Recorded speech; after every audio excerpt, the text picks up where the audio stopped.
Ganga prime की शुरुआत इस वक्त की बड़ी खबर के साथ। बड़ी खबर ग्रेटर नोएडा से है, जहां पर गेहूं की खड़ी फसल में भीषण आग लग गई और करीब 50 बीघा फसल जलकर राख हो गई। बिजली का तार टूटने से ये आग लगी।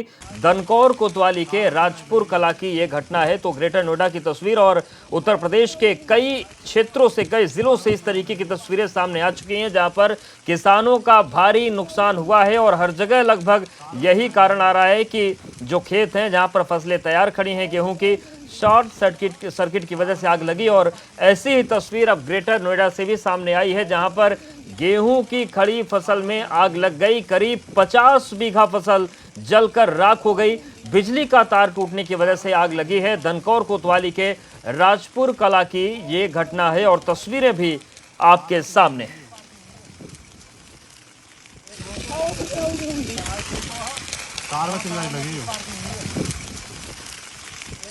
तो जो खेत के ऊपर से तार गुजर रहा था, शॉर्ट सर्किट हुआ और कहा जा रहा है कि तार टूटा भी था और इसी के बाद खेत में आग लग गई और लगभग 50 बीघे की फसल जलकर राख हो गई। और किसानों के सामने जो बेबसी इस वक्त इस आग की वजह से आ रही है, वो दिल दहला देने वाली है।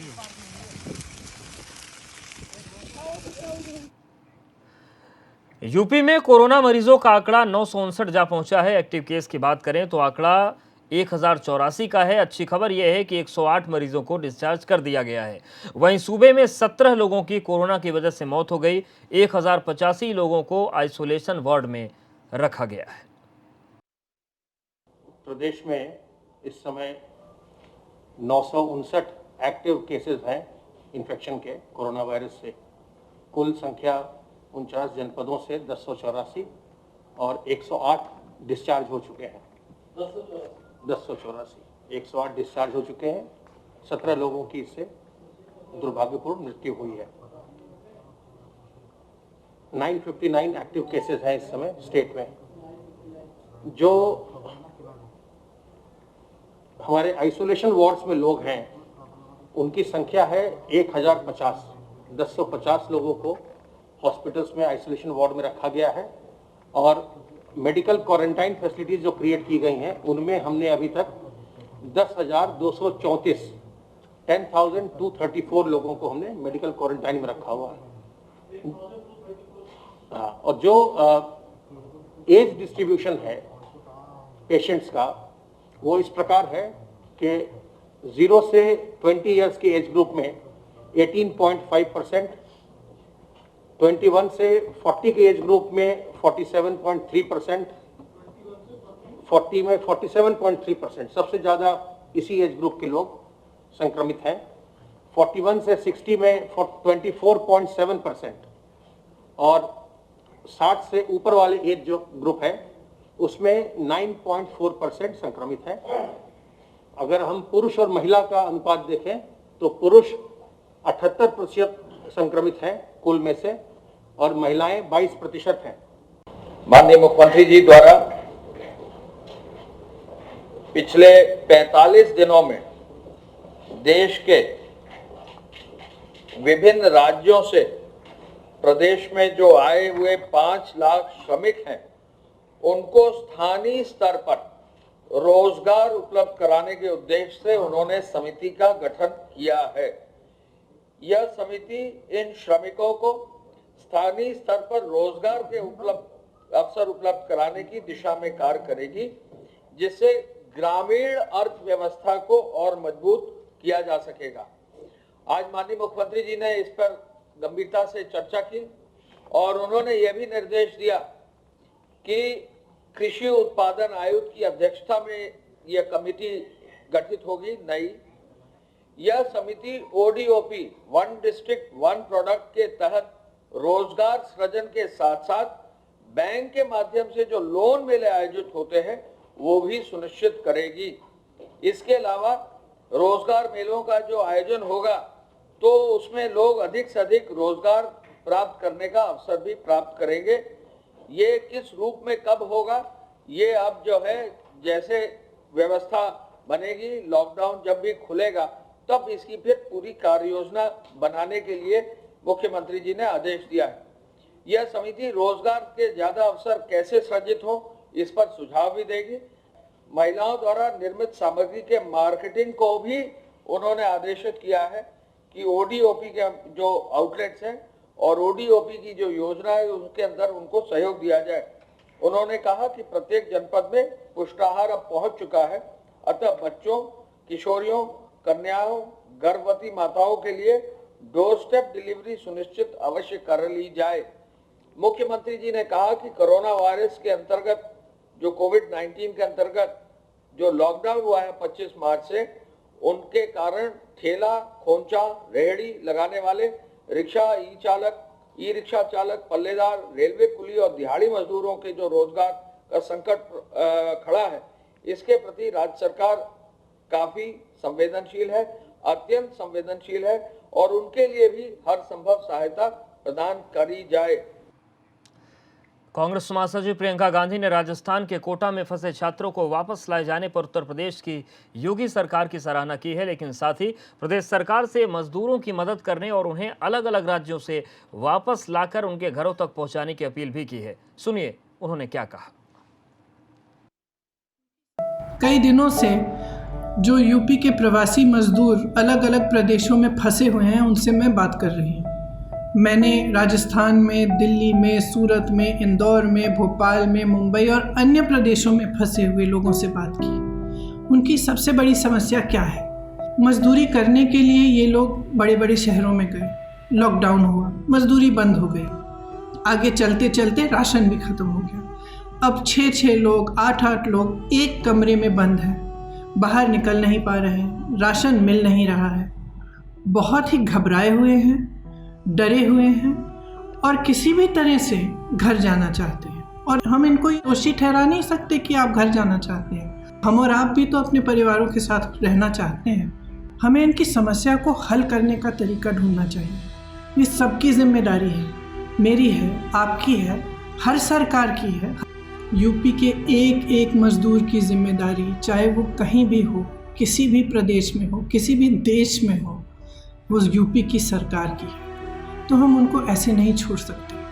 मैं यूपी सरकार को बधाई देना चाहती हूँ कि कोटा से आप छात्रों को घर वापस ले आए, लेकिन ये मज़दूर भी तो आपके हैं, ये भी तो हमारे हैं। इनके भी परिवार त्रस्त हैं, परेशान हैं, इनके पास खाने को नहीं है और हम घर नहीं ला पा रहे हैं। तो मैं आग्रह करती हूँ कि कम से कम एक हेल्पलाइन, कम से कम 1000 लोगों का कंट्रोल रूम हो, जिससे ये लोग आप तक अपनी समस्याएं पहुंचा पाएँ। तो आप अलग अलग प्रदेशों में दूसरी सरकारों से इनके लिए मदद करवा पाएँ। दूसरी बात कि किसी न किसी तरह से तो हमें इनकी समस्या को हल करने की कोशिश करनी पड़ेगी। एक ऐसा प्लान बनाया जाए ताकि ये लोग अपने ज़िले में वापस आ सकें। देखिए, हम इनको इस तरह नहीं छोड़ सकते। मेरा अपील है हर देशवासी से, यूपी की सरकार से, कि हम इनकी मदद करें। और राजस्थान के कोटा में फंसे छात्रों को यूपी लाने की काफ़ी तारीफ हो रही है। दरअसल लॉकडाउन में फंसे हज़ारों छात्रों ने योगी सरकार से गुहार लगाई थी, जिसके बाद यूपी सरकार ने 250 बसें भेजकर कोटा में फंसे छात्रों को वापस बुलाया है। सीएम योगी के निर्देश पर 150 बसें आगरा से भेजी गई थी जो पश्चिमी यूपी के छात्रों को लेकर आई, तो झांसी से जो 100 बसें भेजी गई वो पूर्वी यूपी के छात्रों को लेकर आई। हम आपको तस्वीरें दिखा रहे हैं कि कैसे कोटा से छात्रों को लाकर उनके घर पहुंचाया गया। योगी सरकार के इस कदम की हर तरफ तारीफ हुई है। हालांकि अब विपक्ष दूसरे राज्यों में फंसे यूपी के लोगों को लाने की मांग कर रहा है। और अखिलेश यादव ने भी ट्वीट किया है, देखिए उन्होंने क्या लिखा। उन्होंने लिखा कि अब उत्तर प्रदेश के हर गांव कस्बे में यह प्रश्न उठ रहा है कि दूसरे राज्यों में फंसे मजदूरों को वापस लाने के मामले में भाजपा सरकार भेदभाव क्यों कर रही है। जनता के आक्रोश के डर से भाजपा को शर्मसार कार्यकर्ता मुंह छिपाए बैठे हैं। आज जनता समझ गई है कि भाजपा गरीबों, कामगारों के साथ नहीं है। मेरठ में लॉकडाउन की धज्जियां उड़ने पर एबीपी गंगा ने एडीजी जोन से सवाल किया, क्योंकि मेरठ में आंकड़ा 74 पहुंच गया। एबीपी गंगा के सवाल पर एडीजी जोन प्रशांत कुमार ने सफाई देते हुए कहा कि जांच के बाद कार्रवाई की जाएगी। साथ ही जिस युवक ने इस वीडियो को वायरल किया उसकी तलाश भी तेज हो गई, उसको पकड़ा भी गया। ऐसे क्षेत्रों में आज आप स्वयं जाकर देखें, सभी वरिष्ठ अधिकारियों ने इसका संज्ञान लिया है और अब जो थानाध्यक्ष और जो हमारे क्षेत्राधिकारी हैं और जो मजिस्ट्रेट्स हैं उनकी शिफ्ट वार ड्यूटी लगाई जा रही है। विशेषकर जब ये अर्ली मॉर्निंग परचेज़ का टाइम होता है, हम लोग इंश्योर कराएंगे कि लॉकडाउन पूर्ण तरीके से का अनुपालन हो और किसी ने भी अगर उसमें गड़बड़ी करने की कोशिश की तो उसके विरुद्ध कठोर कार्रवाई की जाएगी। सर पीपी किट बहराइच में महिला अस्पताल के कोरोना वार्ड में आइसोलेट में 2 जमाती अस्पताल की खिड़की तोड़कर भागने की कोशिश कर रहे थे, लेकिन प्रशासन की मुस्तैदी के चलते ये लोग भागने में नाकामयाब हुए और पकड़े गए। स्वास्थ्य कर्मचारियों ने 2 जमातियों को पकड़कर पुलिस के हवाले कर दिया। ये सभी जमाती मौलाना मुजफ्फरनगर के रहने वाले हैं। तबलीगी जमात के मौलाना कुछ दिन पहले बहराइच के एक गांव में छुपे हुए थे। 2 दिन पहले महिला अस्पताल में 12 जमाती मौलाना को क्वारंटीन किया भी गया था, लेकिन भागने की फिराक में जो थे पकड़े गए। अस्पताल बहराइच के पुराने महिला अस्पताल में बने क्वारंटाइन वार्ड में क्वारंटाइन किए गए व्यक्तियों में से मुजफ्फरनगर के 2 व्यक्ति क्वारंटाइन वार्ड के पिछले दरवाजे से भागने की कोशिश की। उपस्थित लोगों एवं पुलिस के कर्मचारियों ने उनको रोका। इस संबंध में मुकदमा पंजीकृत किया गया है। आगे की विधिक कार्रवाई की जा रही है। और यूपी में कोरोना का सबसे बड़ा हॉटस्पॉट जिला आगरा है। यहां पर आंकड़ा 241 पहुंच चुका। आज एक साथ 45 मामले सामने आने से हड़कंप मच गया। वहीं आगरा में तेजी से बढ़ते मामलों पर सीएम योगी भी नाराज हैं। इसके मद्देनजर केजीएमयू के 2 डॉक्टर्स को एक्सटर्नल ऑडिट के लिए भेजा गया, जिसके बाद रिपोर्ट से पहले ही 2 सरकारी डॉक्टर्स के खिलाफ कार्रवाई सरकार ने कर दी है। इस ऑडिट टीम के सदस्य डॉक्टर सूर्यकांत से एबीपी गंगा संवाददाता नितिन ने खास बातचीत की। हमारे साथ हैं डॉक्टर सूर्यकांत, उनसे बात करते हैं। सर आप एक दूत की भूमिका में, एक संकट मोचक की भूमिका में आज आप आगरा में हैं। आपने लगातार पूरे दिन ऑडिट किया है। अभी आप सर आगरा से लखनऊ आपने वापसी नहीं की है, लेकिन कार्रवाई हो चुकी है। 2 लोगों पर कार्रवाई हुई है, 2 सीनियर प्रोफेसर्स केजीएमयू के, डॉक्टर राजेश्वर दयाल, डॉक्टर पीके माहेश्वरी, यानी कहीं ना कहीं एसएन मेडिकल कॉलेज के, तो कहीं ना कहीं सर कुछ ना कुछ not all is well at Agra, कुछ ना कुछ ठीक नहीं चल रहा है आगरा में। यही वजह है कि सर मुझे लगता है कि आपकी सूचना पर शासन संज्ञान ले रहा है। देखिए नितिन जी, इस पे कमेंट करना मेरा ठीक नहीं है। क्या लग रहा है कहाँ खामियां लगी सर? बीच में ये भी देखा गया कि सर प्रिंसिपल छुट्टी पर चले गए क्योंकि उनकी आंख का ऑपरेशन हुआ है, तो कहीं ना कहीं लीडरशिप क्राइसिस रही, शून्यता रही सर नेतृत्व की। इसके साथ ही सर कई सारे सर ऐसे सवाल ये रहे हैं सर, जो सवाल खड़े कर रहे हैं कि कहीं ना कहीं सर आगरा में ठीक नहीं होने की वजह कहीं ना कहीं जो स्वास्थ्य महकमा है, जो प्रशासनिक अधिकारी हैं, उनकी कहीं ना कहीं कमी रही। आप क्या फील किया सर? देखिए एबीपी और नितिन जी दोनों को मैं बता दूं कि आप कितनी भी कोशिश करिए मेरी जुबान को ज़्यादा नहीं हिला पाएंगे आप, लेकिन कुछ ना कुछ तो खामियां रही होंगी, इसलिए मुझे भेजा गया है। एक बात। दूसरी बात, मेरा उद्देश्य कोई कहीं की खामियां निकालना नहीं। चुनौती क्या है, हमें इन सबसे कोरोना की लड़ाई में आगरा मेडिकल कॉलेज को भी, आगरा को भी अच्छी स्थिति में लाना है। यही हमारा उद्देश्य है, सबका उद्देश्य है कि सर स्वास्थ्य विभाग और मेडिकल टीम में कहीं कोऑर्डिनेशन नहीं था, प्रशासनिक जो डीएम हैं उनको बीच में भी कई सारी चीज़ें रही, तो ये सब देखना आपका मीडिया का काम है। आप शासन प्रशासन को बताइए। डॉक्टर सूर्यकांत हमारे साथ हैं, उन्होंने एबीपी गंगा को वक्त दिया, उन्होंने काफ़ी चीज़ साझा की और जो समझ में आ रहा है उससे समझा जा सकता है कि मेडिकल कॉलेज में बिल्कुल ठीक ठाक नहीं चल रहा है और यही वजह है डॉक्टर साहब अभी तक लखनऊ वापस नहीं गए और इसी बीच बड़ी कार्रवाई की है क्योंकि मुख्यमंत्री योगी आदित्यनाथ का हंटर चला है। आगरा से कैमरा पर्सन धीरी सिंह के साथ नितिन उपाध्याय, एबीपी गंगा। एक तरफ राजधानी लखनऊ की सड़कों पर तैनात तमाम पुलिसकर्मियों को समय से भोजन और पानी मिले, इसके लिए राम मनोहर लोहिया के कम्युनिटी किचन में पुलिस वाले मदद करने में जुटे हैं। वहीं दूसरी तरफ UP IPS officers wife welfare association की संस्था वामा सारथी उन पुलिसकर्मियों के परिवारों की देखरेख कर रहे हैं। वामा सारथी की तरफ से पुलिस कमिश्नर की पत्नी नीता पांडे उन पुलिस वालों के परिवार की देखरेख कर रही हैं, जिनके घर वाले लखनऊ की सड़कों पर खड़े होकर लॉकडाउन का पालन करवा रहे हैं और कोरोना संक्रमण से प्रदेश को बचाने की कोशिश कर रहे हैं।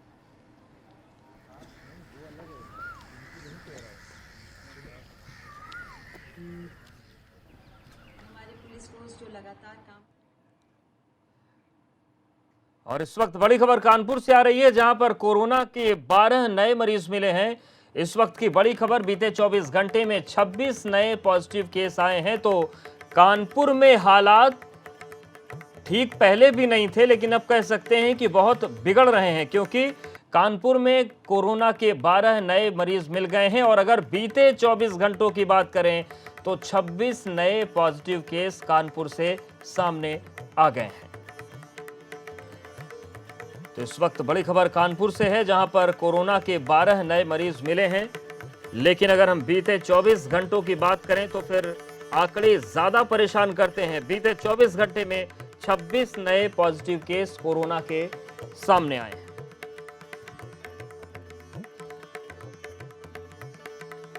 बड़ी खबर कानपुर से है, जहां पर कोरोना संक्रमण का जो दायरा है वो लगातार बढ़ रहा है। 12 नए मामले सामने आ चुके हैं और अगर हम बात करें बीते 24 घंटे की तो कानपुर में 26 नए कोरोना पॉजिटिव मामले सामने आए हैं। इसके अलावा आज की हम बात करें तो सहारनपुर से 6, मेरठ से 3 केस सामने आ गए हैं। तो लगातार जो कोरोना पॉजिटिव मामले हैं उत्तर प्रदेश में बढ़ते जा रहे हैं। आंकड़ा 1000 को पार कर गया है, लेकिन चिंताजनक स्थिति कानपुर में भी लगातार बनती चली जा रही है। बीते 24 घंटे में 26 नए पॉजिटिव केस सामने आ चुके हैं, जबकि अगर हम अभी की बात करें, अभी जो अपडेट आया है उसके मुताबिक 12 नए कोरोना पॉजिटिव मरीज कानपुर में पाए गए हैं।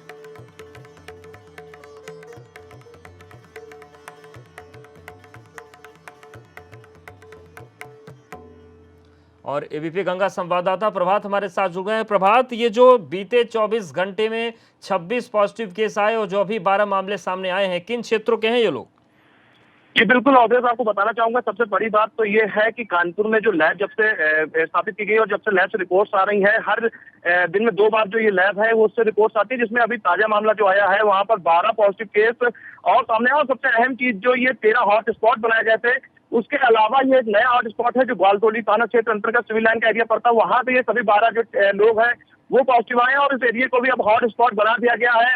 जो प्रशासन की टीमें हैं वो वहां पहुंच चुकी हैं और जो एरिया है उसको पूरा सील किया जा रहा है। तो अगर पिछले 12 घंटे और पहले की बात की जाए तो टोटल 24 घंटे की बात की जाए तो कानपुर में 26 जो कोरोना पेशेंट सामने आए हैं। तो एक बड़ा कहा जाए कोरोना बम जो है वो कानपुर में फूटा। और अब जब कानपुर की अगर बात की जाए तो कुल जो केस है वो 57 हो गए हैं। वहीं हालांकि एक पूरी राहत की बात जरूर ये है कि आज 6 जो जमात के जुड़े लोग थे वो इलाज के बाद डिस्चार्ज हुए हैं। तो कुल जो डिस्चार्ज होने वाले लोग हैं वो 7 हो गए हैं और 1 की मौत हुई है। तो कुल अगर एक्टिव केस की बात की जाए तो 49 जो केस है वो भी कानपुर में एक्टिव है और कुल संख्या जो है 57 होगी। लगातार जो संख्या बढ़ रही है तो कहीं ना कहीं प्रशासन के लिए बड़ी बिल्कुल ये चिंता की बात है। शुक्रिया प्रभात जानकारी और अपडेट्स को देने के लिए। और बड़ी खबर नोएडा से भी है, जहां पर कोरोना के 2 और मरीज मिले हैं। जिले में कोरोना संक्रमितों की संख्या लगातार बढ़ रही है। जिले में 97 अब आंकड़ा पहुंच चुका है। तो इस वक्त की बड़ी खबर गौतम बुद्ध नगर के नोएडा से है, जहां पर कोरोना के 2 और मरीज मिले हैं। जिले में कोरोना संक्रमितों की संख्या लगातार बढ़ती जा रही है। बलराम हमारे साथ जुड़ गए हैं। बलराम, क्या अपडेट है नोएडा से? देखिए अवधेश, जिस तरीके से कोरोना के पॉजिटिव पेशेंट नोएडा में लगातार बढ़ रहे हैं, इसको देख के ये नहीं कहा जा सकता कि यहाँ पर अभी फिलहाल स्थिति नॉर्मल है। लगातार हॉट स्पॉट बढ़ाए जा रहे हैं और जो संक्रमित मरीज हैं उनकी संख्या में इजाफा हो रहा है। यही वजह है कि जो क्वारंटीन पेशेंट हैं उनके सैंपल्स ज्यादा से ज्यादा भेजे जा रहे हैं, ताकि ये पता चल सके कि कौन पॉजिटिव है कौन निगेटिव है।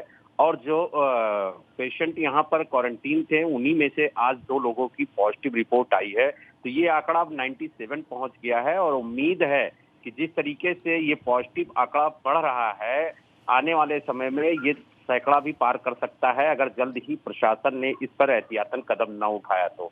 क्योंकि अभी भी कई जो सैंपल हैं वो भेजे गए हैं जिनकी रिपोर्ट आना बिल्कुल रिपोर्ट आना बाकी है और अगर आंकड़े बढ़ते हैं तो ये स्थितियां विकट होती चली जा रही हैं। शुक्रिया बलराम जानकारी और अपडेट्स को देने के लिए।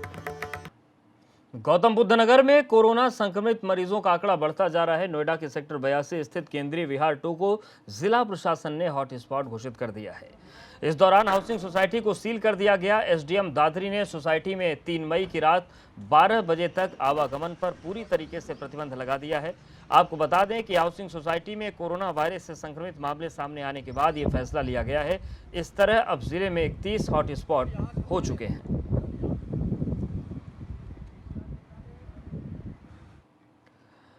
कोरोना का कहर इतना है कि उत्तर प्रदेश में एक और मरीज की मौत हो गई और आंकड़ा करीब 16 पहुंच गया है। ये मौत फिरोजाबाद के शीशगान की मस्जिद के मौलाना की हुई है, जो 18 अप्रैल से कोरोना पीड़ित थे। बाद में उन्हें आइसोलेट किया गया था, लेकिन साथ में उन्हें हाइपरटेंशन की बीमारी भी थी। यूपी में कोरोना से एक और मौत हुई और फिरोजाबाद में कोरोना से पहली मौत है।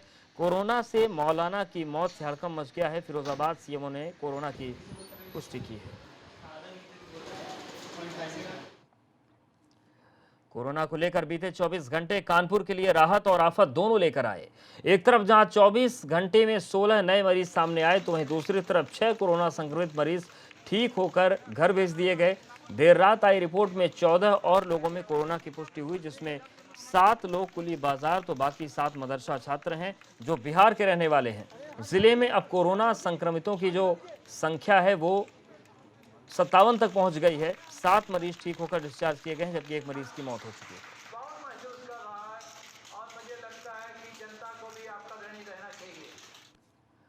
लॉकडाउन होने के बावजूद पलायन रुकने का नाम नहीं ले रहा है। ऐसी ही कुछ बस्ती में बिहार के भागलपुर और बेतिया में जाते हुए मिले। ये लोग हरियाणा से लखनऊ के रास्ते लगभग 1 हफ्ते का सफर लिफ्ट और पैदल यात्रा कर बस्ती पहुंचे, लेकिन पुलिस की तरफ से उनकी कोई जांच नहीं की गई और न ही इन्हें क्वारंटाइन करने की जहमत उठाई गई।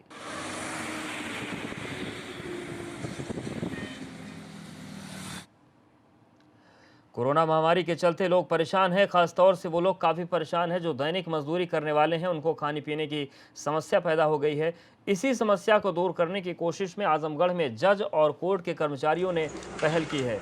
कोर्ट परिसर के हॉल ऑफ जस्टिस में हर रोज़ 300 से 400 लोगों के भोजन का प्रबंध किया जा रहा है और एडीजे स्तर के अधिकारी खुद अपने सामने खाना बनवा रहे हैं और कोर्ट के आसपास रहने वाले गरीब परिवारों में भोजन का वितरण करवा रहे हैं।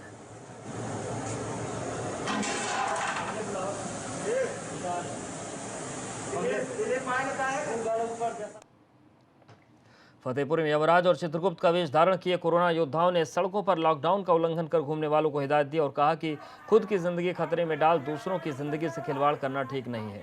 यमराज और चित्रगुप्त को देखकर बच्चों ने घरों के दरवाजे में खड़े होकर खूब तालियां बजाई। वहीं यमराज ने पूरे शहर में घूम घूम कर लोगों को जागरूक किया और कहा कि गलती करने पर यमराज का गदा और पुलिस का डंडा मिलेगा। इसलिए हमने भी यहाँ मास्क लगाकर आपको चेतावनी देना चाहते हैं कि आप लोग भी अपने घरों से निकलें तो मास्क लगाकर निकलें। जब हम लोगों को कोरोना नहीं छोड़ सकता है तो आप लोग कौन हैं? हम हैं मृत्यु के देवता यम।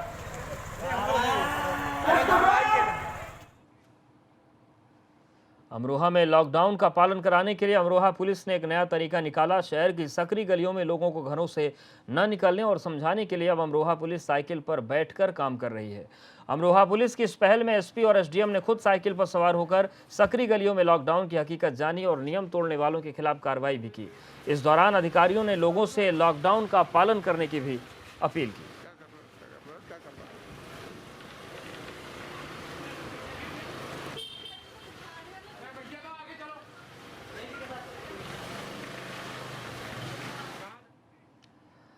जालौन के कोच तहसील में एक कोटेदार को लॉकडाउन का पालन करते हुए सरकारी राशन वितरण करना महंगा पड़ गया। बताया जा रहा है कि कोटेदार सरकार के निर्देशों पर सोशल डिस्टेंसिंग को फॉलो करते हुए राशन का वितरण कर रहा था और इसके लिए उससे सभी राशन कार्ड धारकों को टोकन बांटे ताकि दुकान पर ज्यादा भीड़ न हो। लेकिन तभी गांव के कुछ दबंगों ने बिना टोकन के उन्हें राशन देने को कहा।